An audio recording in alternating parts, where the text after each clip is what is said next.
Be'ezrat Hashem, na'aseh v'natzliach. I'd like to welcome everyone to Ironside Lunch and Learn. Before we get started, I'd like to give an honorable mention to this week's sponsors, Ofer Mizrahi and Judah Mendel. Be'ezrat Hashem, that Hashem give them a lot of atzlacha b'chol ma'aseh yedehem, each one in his own way. And besides that, on a personal level, Be'ezrat Hashem, that Judah may merit him and all the single Jews in Am Yisrael to a good zivug, bimhera, bracha v'atzlacha, to come out of Yetziat Mitzrayim and into freedom. Just like this week's parasha has that energy of Parashat Mishpatim. Also, this should be to the refuah shelema of Fir Ben Miriam, and to the refuah shelema of Tinok Ben Tessa Simcha Levi, and for the refuah shelema of Ava Mordechai. Okay, let's get started. This week's parasha, Parashat Mishpatim. The first 6 pesukim are super interesting. I'll read them, I'll translate them, and then we'll go a little bit more into depth in order to reveal a very beautiful point that we can learn from this parasha. Ve'ele hamishpatim asher tasim lifnehem. And these are the laws that you should put in front of them. This is Moshe putting the laws in front of the Jewish people. Ki tikne eved ivri 6 shanim ya'avod. Should you buy or should you acquire a Jewish slave, he shall work for 6 years. And on the 7th year, he will go out free, or he'll get freed, and he doesn't owe any debt anymore. If he came just as himself, he comes out just as himself. However, he was married to a woman, his wife goes with him. However, if his master gives him a wife, appoints him a wife, and they have children together, boys or girls, the wife and the children will be to the master, and he goes out without anything. And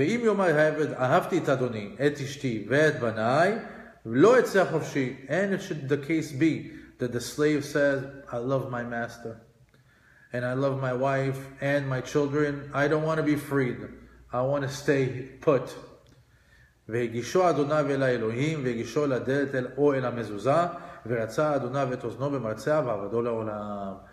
his master should bring him to the doorpost in front of the mezuzah, and to a rabbi,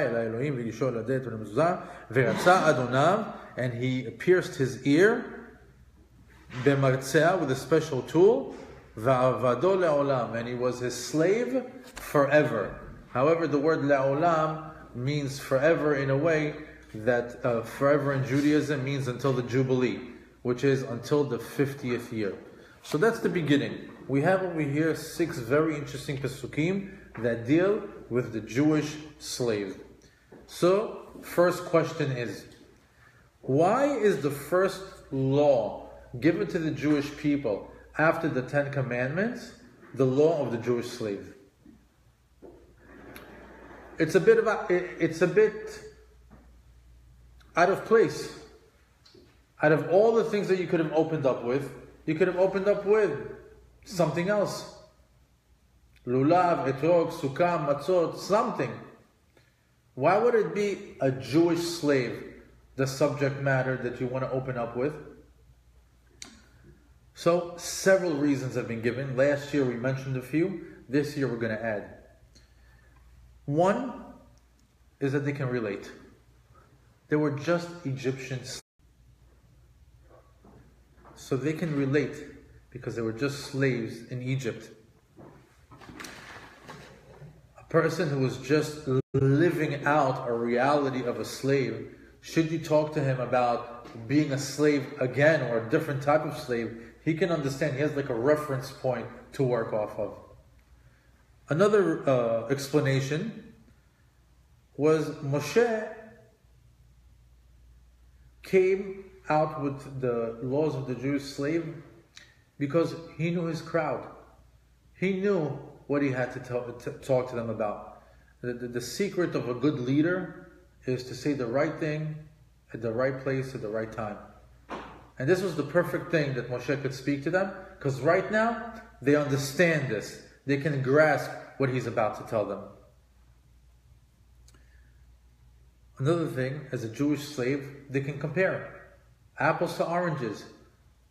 Let's see, what's the difference between being a Jewish slave versus an Egyptian slave? So if you look at it, the Egyptian, as an Egyptian slave, there was no reason for it. They got forced into it. There was an evil king that decided that it's time for them to be slaves. They basically have no rights, and there's no freedom. You're slaves forever. A Jewish slave, there's a reason why you're a slave. A person stole. If a person steals and he's not able to pay back what he stole, then his option is to go into slavery and work it off, to pay back the debt. As a Jewish slave, he has rights. The Jewish owner or his master has to take care of him, has to give him food, clothing, pillow, he has to give him wife, kids. And when he's released with gifts. And Jewish slavery typically ends. A Jewish slave, first of all, rests on Shabbat. This is the Ramban brings this. 3 perks of a Jewish slave. He rests on Shabbat. He gets released on the 7th year after Shemitah. And if he decides that he wants to go and be the master slave for an extended period of time, on the 50th year, on the Jubilee, on the Yovel, he gets released as well. So there's a big difference between an Egyptian slave and a Jewish slave. Now, we just gave the example that a Jewish slave gets enslaved because he stole. This is something very interesting. He stole something and he cannot repay. So now he got enslaved into some sort of program where he can pay back. Last week's Parashat Yitro, we had the 10 Commandments, right? It says, take the 10 Commandments and let's use it as an example. We know that we have 4 matriarchs and 3 patriarchs. Arba imahot, shlosha avot. He says, if you go to the 4th commandment, what is it? Kabed et avicha ve'et imecha. And what do we know about kabed et avicha ve'et imecha? What is the job of a mom, of a mother? Al titosh torat imecha. There's a pasuk that says that don't leave behind the Torah that your mother taught you. Why? Because the mother teaches Torah. Because when she's at home with the kids, who takes care of the kids? Who tells them, make a bracha on the water? Go do netilat yadayim for the motzi. Do Shema Yisrael before you go to sleep. The mother teaches the Torah. The father's out working. So if he got to the point that he didn't do kibud av va'em, that right, we have the 4 imahot. Where's the 3 avot? Go to the 7th commandment. What's the 7th commandment? Lo tignov. Don't be a thief. It says a person who doesn't follow in the footsteps of his mother of the Torah, eventually he becomes what? A thief. And which signifies what? That his father didn't do a proper job. From the 4 avot and from the 4 imahot and the 3 avot, we can see how a Jew can come to be a thief.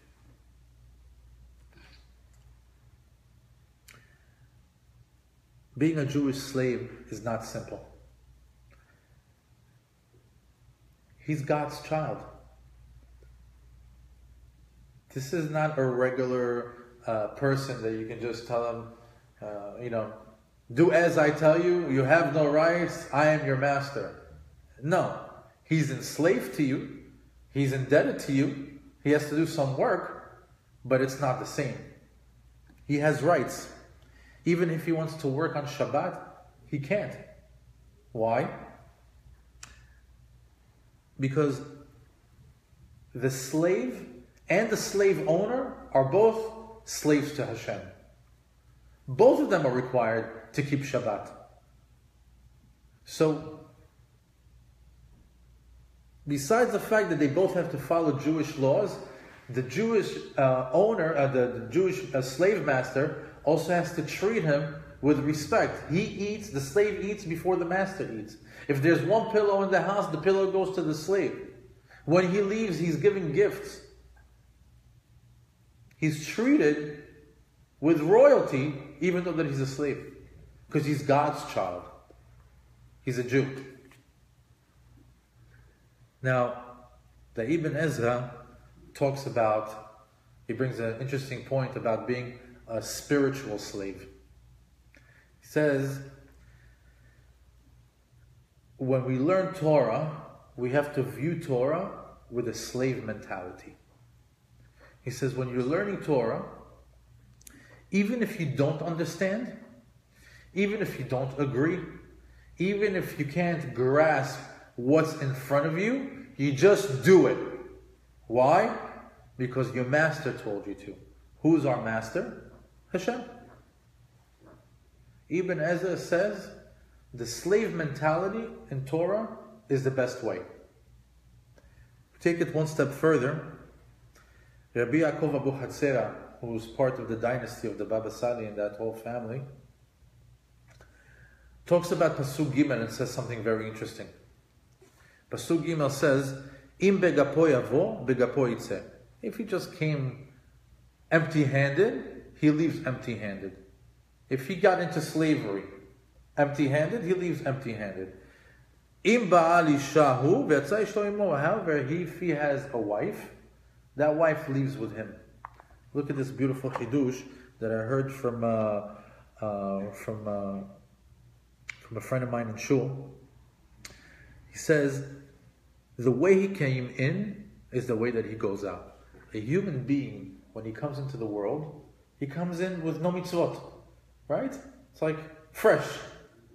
However, if he comes into the world with no mitzvot and leaves without mitzvot, he's in trouble. However, if he has a wife, what's the wife? If he came into this world and he acquired a wife, who's the wife? The Torah, the mitzvot, the religion. And he acquired, while he's here in this world, his wife, the Shekhinah. Then when he leaves this world and continues to the next, to Olam Haba, what does he have? He has his Shekhinah with him. He has his Torah with him. He has his mitzvot with him. It's very, very important that you know that the Torah is our clothing. The Torah is our partner. We have a chance over here to gain a partner for the afterlife, for the next world. However, he says, but if you come in the way you came out, you'll be in trouble.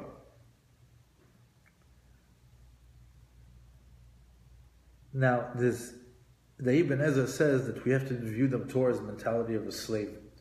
In other words, you have to become an Eved Hashem, a slave to God, which is very, very, it's like one of the biggest compliments you can give a Jew. A religious Jew, if you tell him he's Eved Hashem, wow, it's like, that's a real compliment. That he is the slave of Hashem. If those words leave a rabbi's mouth and say, you see that guy, he's an Eved Hashem, the highest compliment. And what is an Eved Hashem, if we want to describe it? An Eved Hashem is somebody who puts Hashem first. Hashem is first in his life. Just like when a slave, whatever his master says, that's what he does immediately. That's the same way that an Eved Hashem treats his life. Whatever Hashem is asking of me or requiring of me, that is first, everything else is second. That's an Eved Hashem, simply put. An Eved Hashem shies away from the mundane, and he doesn't want to take part of all the freedoms that are in the world. He's not interested in that. He wants to be enslaved to God. In which way? Torah, mitzvot, ma'asim tovim. That's his main concern. And a person that goes in that route, you'll see honor, riches, success chase him.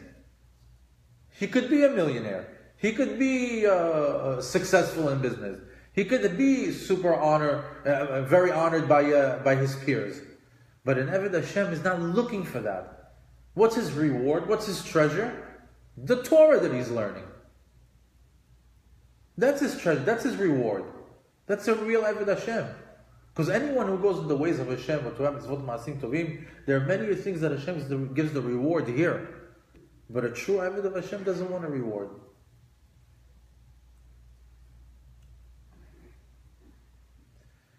It's also a lifestyle. Instead of being enslaved to the worldly things that we could imagine nowadays, how people are enslaved to their phone, television, entertainment, physicality, desires, vices, all the things that are out there. It's a decision that's being taken that says, you know what? I don't want that part of the world. I know that the world offers that. I know it's available to me, and it's free for the taking. But no, I'm going to play on this side of the world, where it's more about kedusha, more about connection, more about spirituality. It's a choice. And he's rich, and he's a slave.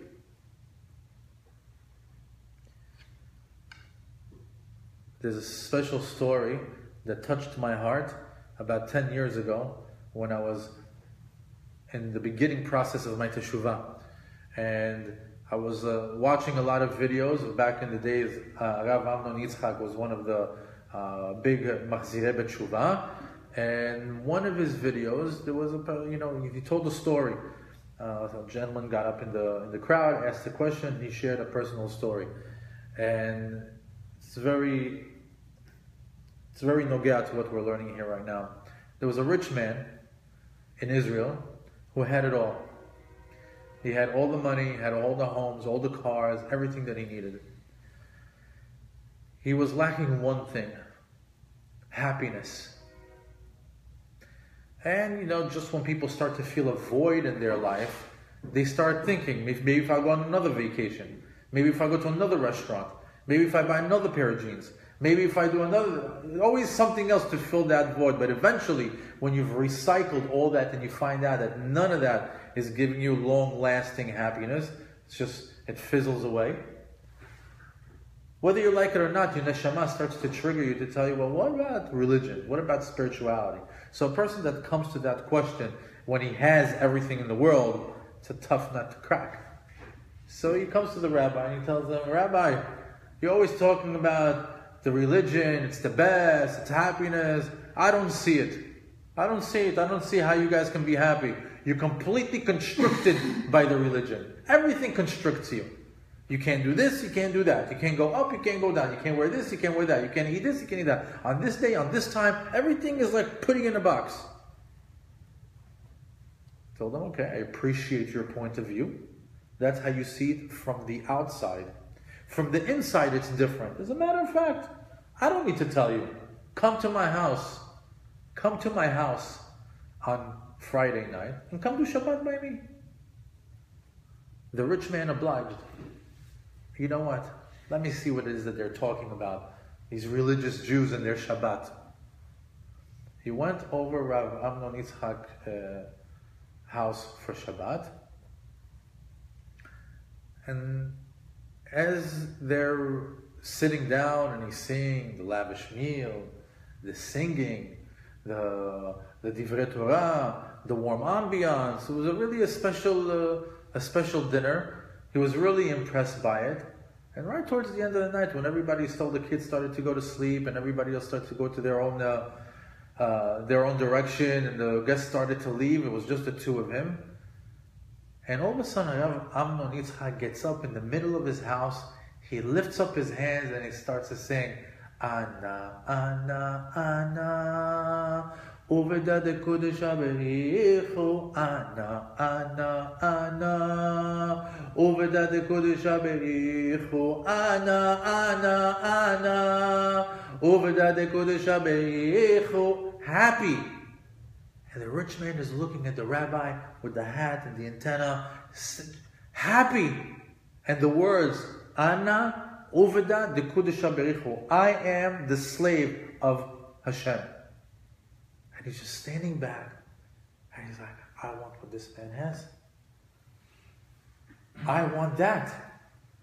Here's a man just living a life that I don't even value, that I don't think really is much compared to the life that I'm living. He is right now ecstatic, happy to be a slave to God. And it was like a smack in the face. Because all the money in the world couldn't give him that moment. And he tried. And he tried. Because what he was experiencing was fake and empty. And dissipates after a while. Here he saw a real moment of a human being with God. And happy to be a slave.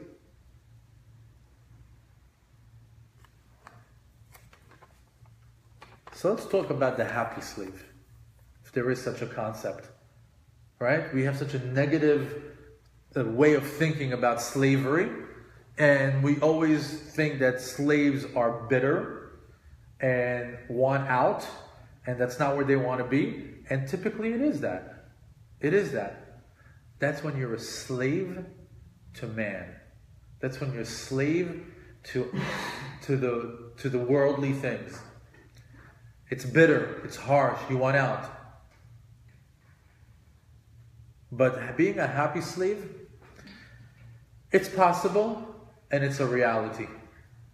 As a matter of fact, it's better to be slave to a king than a slave to be to anyone or anything else. And I'll prove it to you.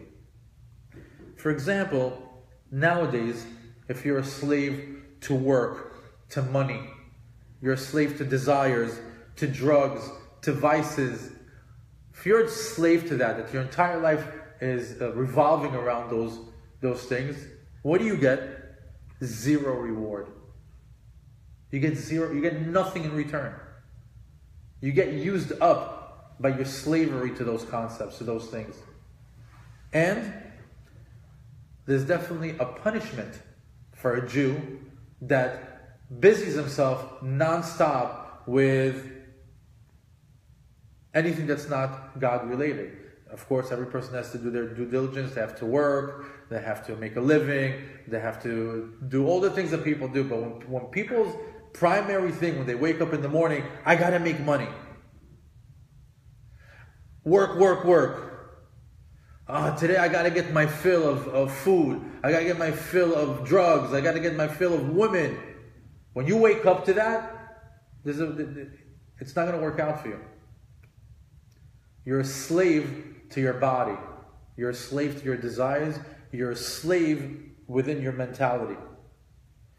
The flip side to that is if you're a slave to God.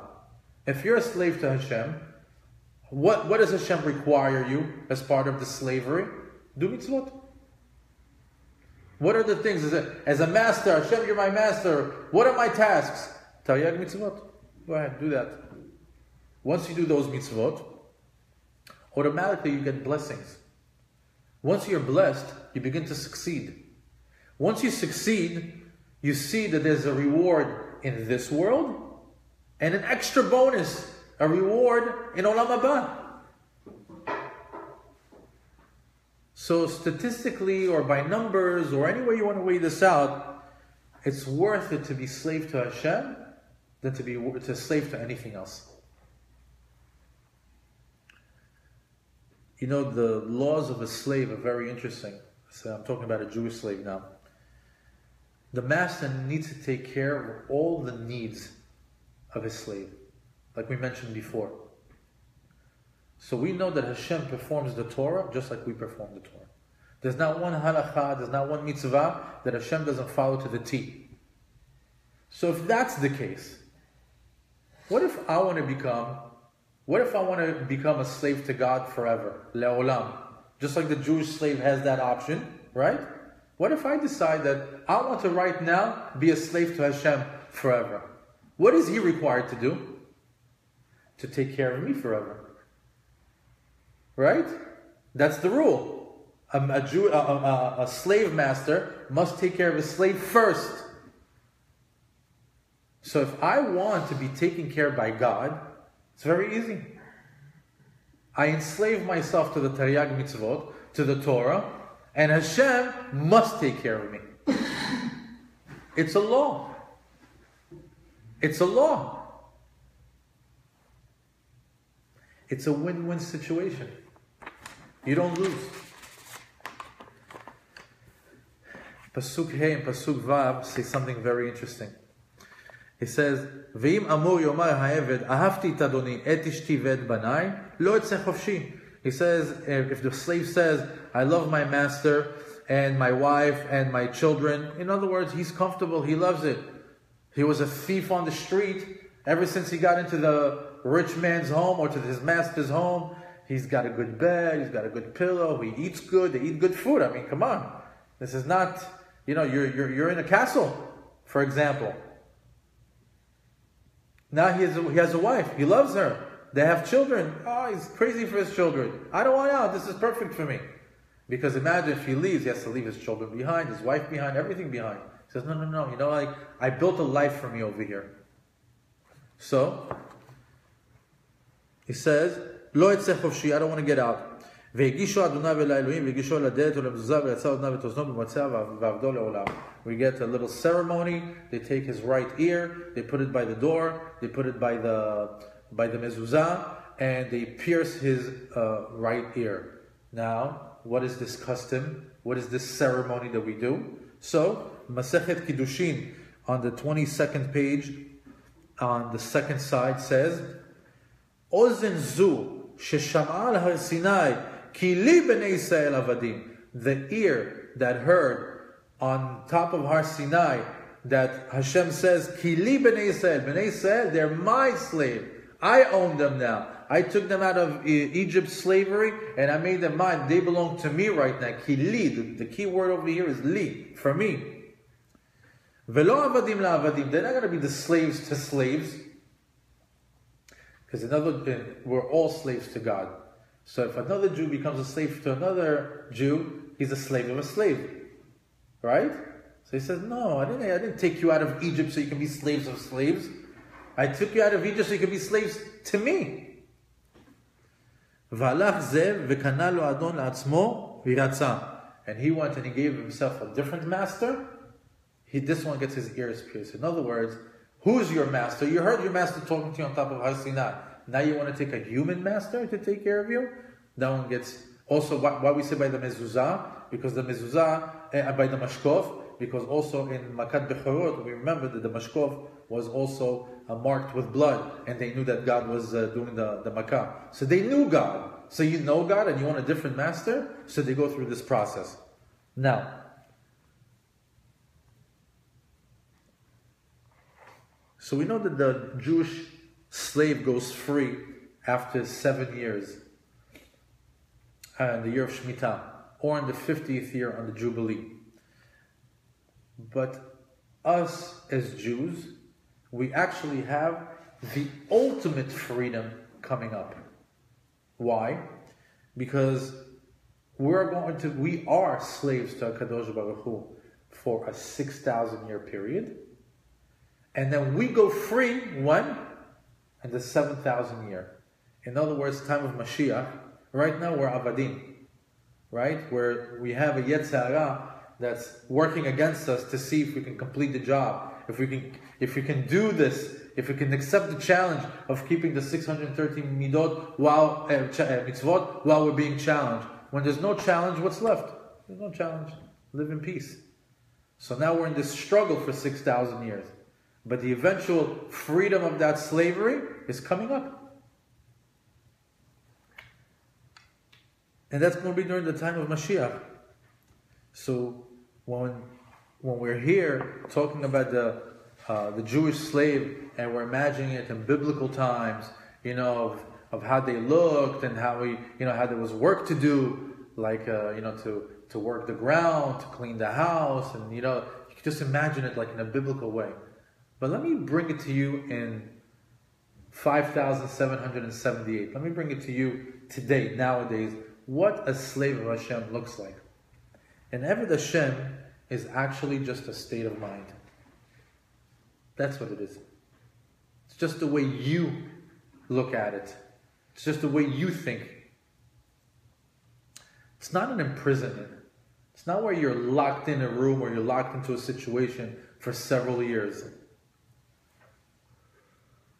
What it is, being Eved Hashem, is actually having freedom from this world's behemiyut. Keep in mind, we do have the animalistic side to us, the animalistic soul. Then we have the higher level, the nefesh elokit, right? As Jews, we want to tilt more towards the nefesh elokit. Let the rest of the world work on that program of behemiyut. That's what it is. They have the 7 Noahide laws. But us as Jews, we're supposed to tilt to the other side. And as we're doing that, the more you tilt towards keeping Torah mitzvot the way that we're supposed to, by default, you're an Eved Hashem, whether you like it or not. Why? You are what you do. If you ever want to say, who am I? It's what you do. What you do defines you. So if you do the mitzvot, whether you like it or not, you're an Eved Hashem. It's just if you're doing it willingly and with happiness, then you're in the right place. Right, then you're in the right state of mind. And then you become the happy slave. Because from the outside, it looks like it's hard. On the inside, you live for it. Your Rabbi Amnon Yitzchak dancing in the house is happy. Ana over there the Kudish HaBericho. I think the point made here today is it's also better to be a slave to a king and live in a castle than to be a slave to anything or anybody else. If we weigh it out, being a slave to Hashem is always going to win. Keep in mind also, when your master, when the slave owner is your father, when he loves you, when he cares for the outcome of your life, for the outcome of your neshama in this world and in the next, is there anything better than that? Again, erase that imagery of a wicked slave owner. It's not that. And Eved Hashem is an incredible relationship with the Creator, who loves you, who cares for you, and is giving you the tools how to succeed as a Jew in this world.